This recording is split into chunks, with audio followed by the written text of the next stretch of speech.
Hello friends, आज के video में जो है बात करेंगे कि अगर हमने अपनी मशीन से बहुत सारी लोकेशन से अलग-अलग फ़ोल्डर्स को शेयर कर रखा है और हमको उनकी कंसोलिडेटेड लिस्ट जो है गेट करनी है कि जो फ़ोल्डर हमारी एक मशीन पे शेयर्ड है, उनकी पूरी लिस्ट हमारे सामने आ जाए, हमको अलग-अलग लोकेशन पे ना जाना पड़े पावर शेल के थ्रू, तो हम उसको कैसे गेट कर सकते हैं। तो स्टार्ट करते हैं। सबसे पहले मैं यहाँ पे एक वेरिएबल सेट कर लेता हूँ, जैसे मैंने नाम दिया है शेयर्ड फ़ोल्डर, और उसके बाद में यहाँ पे क्या करेंगे, हम करेंगे गेट एसएमबी शेयर। तो ये क्या करेगा, ये हमारे जितने भी शेयर्ड फोल्डर होंगे उनके लिस्ट को गेट करेगा। डिस्प्ले करने के लिए हम करेंगे यहाँ पे जो हमने ऊपर वेरिएबल सेट किया है उसका नाम देंगे, और यहाँ पे जो है, क्योंकि मैं डिस्प्ले करने के लिए फॉर्मूला इसलिए लगा रहा हूँ यहाँ पे, क्योंकि हो सकता है कि आपके पास मल्टीपल फोल्डर्स हो, तो वो जो है उसको ऑटो साइज में जो है शो करे हमको यहाँ पे। सो ये कमांड है, मैं आपको एक रन करके दिखा देता हूँ। सो देखिए, इसको हम रन करेंगे तो ये मैंने जस्ट सैंपल के लिए कुछ ही फोल्डर्स को शेयर कर रखा है यहाँ पे। ये देखिए, इसने पूरी डिटेल्स यहाँ पे दिखा दी है। आपके पास अगर मल्टीपल फोल्डर्स होंगे 10 20 50 100, तो वो सारे जो है आपको यहाँ पे दिखा देगा। ये जो कमांड है, ये आपके जो है सिंगल मशीन पे आपको जो है लिस्ट डिस्प्ले कराने के लिए है। अगर आपको जो है चाहिए कि आपको बहुत सारे फोल्डर्स हैं आपके पास में, लाइक कोई सर्वर है या कोई विंडोज जिस पे अपने मल्टीपल फोल्डर्स को जो है कर रखा है, या बहुत क्वांटिटी में बहुत सारे फोल्डर्स आप शेयर करते हैं, तो उसको अगर CSV में गेट करना है तो उसको हम कैसे गेट कर सकते हैं। तो ऊपर की कमांड जो है सेम रहेगी। उसके बाद में हम यहाँ पे जो है एक आउटपुट फाइल जो सेट कर लेते हैं। जैसे मैं बोलता हूँ आउटपुट फाइल पाथ। सो यहाँ पे हम एक फाइल का पाथ दे देते हैं, जहाँ पे भी आपको उसको सेव करना है उस फाइल को। सो उसका नाम मैं यहाँ पे दे देता हूँ। जैसे मैं इसको डाउनलोड्स में सेव करता हूँ, डाउनलोड्स में आप किस नाम से सेव करेंगे, जैसे मैं बोलता हूँ शेयर्ड .csv।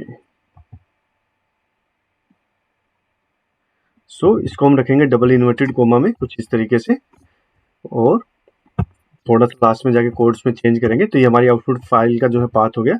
उसके बाद में ये वाली कमांड यहाँ पे सेम रहेगी। इसको हम जो है गेट करेंगे। गेट करने के बाद में हम यहाँ पे लगाएंगे एक्सपोर्ट CSV। एक्सपोर्ट CSV का पाथ क्या रहेगा, जो हमने ऊपर जो सेकंड लाइन में जो हमने वेरिएबल सेट किया है, हम उसको यहाँ पे मैप करा देंगे। आउटपुट फाइल पाथ यहाँ पे लगा देंगे, नो टाइप इन्फॉर्मेशन। सो ये क्या करेगा, ये आपकी फाइल को जो है एक्सपोर्ट करेगा CSV में। और अगर आपको राइट होस्ट लगाना है तो आप यहाँ पे राइट होस्ट लगा सकते हैं। जैसे मैं लगा देता हूँ शेयर्ड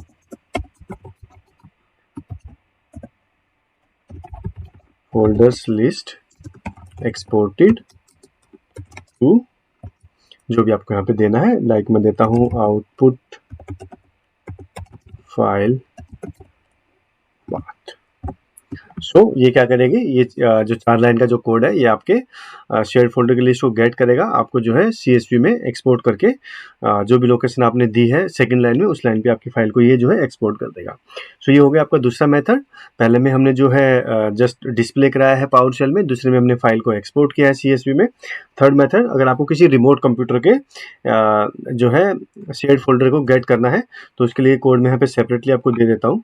जैसे मैं सबसे पहले एक वेरिएबल सेट कर लेता हूँ, उसका नाम देता हूँ रिमोट कंप्यूटर।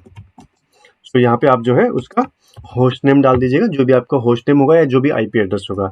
जैसे मैं बोलता हूँ XYZ।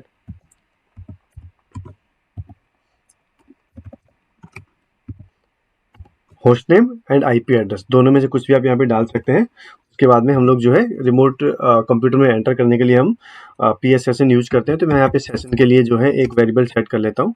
तो उसके बाद में करेंगे न्यू PS सेशन। यहाँ पे वेरिएबल देंगे कंप्यूटर नेम। कंप्यूटर नेम क्या रहेगा, कंप्यूटर नेम जो हमने ऊपर रखा है रिमोट कंप्यूटर, ये हमारा कंप्यूटर नेम रहेगा। आप ध्यान रखिएगा, होस्ट नेम भी डाल सकते हैं, IP एड्रेस भी डाल सकते हैं, दोनों डाल सकते हैं, कोई फर्क नहीं पड़ेगा। उसके बाद में उस कंप्यूटर पे हमको जो है लिस्ट को गेट करना है। तो मैं यहाँ पे एक वेरिएबल सेट कर देता हूँ, और वेरिएबल सेट करने के बाद में यहाँ पे लिखेंगे इन्वोक कमांड। सेशन क्या रहेगा, सेशन में रहेगा हमारा जो हमने सेशन ऊपर क्रिएट किया है कंप्यूटर नेम के साथ में। यहाँ पे लिखेंगे स्क्रिप्ट ब्लॉक।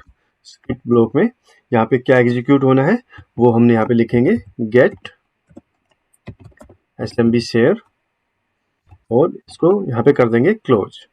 सो ये क्या करेगा, इस रिमोट कंप्यूटर में गेट एसएमबी शेयर की फाइल कमांड को एग्जीक्यूट करेगा, लेकिन एग्जीक्यूट करने के बाद में अब हमको उसको दिखाना भी है। सो दिखाने के लिए क्या करना है, एक सेकंड, यहाँ पे शेयर की स्पेलिंग गलत हो गई है, एसएमबी शेयर।